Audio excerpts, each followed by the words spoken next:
معراج کی بات کرنے کا تو اب وقت آیا ہے، اس لیے کہ معراج کا سارا واقعہ تو مسجد اقصی کے گرد گھومتا ہے۔ سبحان الذی اسری بعبدہ لیلا من المسجد الحرام الی المسجد الاقصی۔ حضور نے معراج کی رات مسجد اقصی میں نماز پڑھائی اور ایک بار پھر سے طیبہ سے فلسطین میں آ، راستہ دیکھتی ہے پھر مسجد اقصی تیرا۔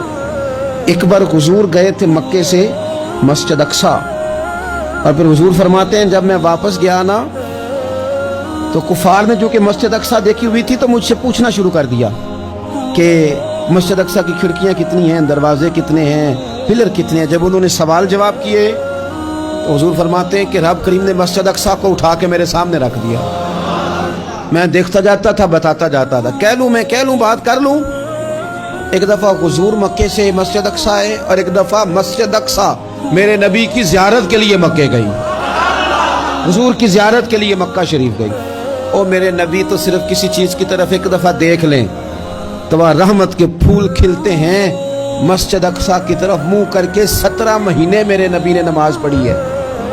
مسلمانوں کو پتہ ہی کوئی نہیں، ہماری خبریں ہی اور ہیں، ہمارا درد ہی اور ہے، ہمیں پتہ ہی نہیں بم کہاں برس رہے ہیں، ہمیں یہ خبر ہی نہیں۔ اور میں اس دور میں تقریریں کر رہا ہوں جہاں سوتوں کو جگانا نہیں پڑتا، جاگتوں کو جگانا پڑتا ہے۔ سیانے لوگوں کو سمجھانا ہمارے ذمہ لگ گیا، کیا کرے؟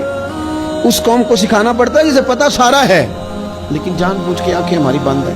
یہ مولوی کو بات کرتا تو لوگ کہتے دیکھو مولوی گالی دیتا ہے، لیکن اگر قائد اعظم محمد علی جناح کہے کہ اسرائیل امریکہ کی ناجائز اولاد ہے تو پھر تو تمہیں ہضم کر لینا چاہیے نا، پھر تو لبرل کو بھی ہضم ہونا چاہیے نا کہ قائد اعظم نے کہا ہے۔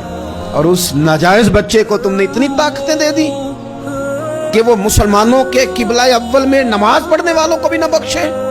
کہاں گئی تمہاری وہ انسانی حقوق کی بڑی بڑی تنظیمیں، کدھر گئی؟ اور میرا پاکستانی میڈیا سے بھی سوال ہے، چند دن پہلے سیالکوٹ میں ایک واقعہ ہوا، ناانصافی ہو گئی جی، ناانصافی ہو گئی جی ایک بی بی کے ساتھ۔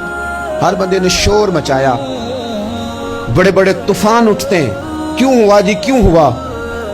مسجد اقصی کی توہین ہو گئی تو پھر طوفان کیوں نہیں اٹھا؟ ٹاک شو کیوں نہیں ہوئے؟ بحثیں کیوں نہیں ہوئی؟ میں اس موم بتی مافیا کا کیا کروں؟ ان لبرل لوگوں کا کیا کروں؟ ان کے سپورٹروں ووٹروں کا کیا کروں؟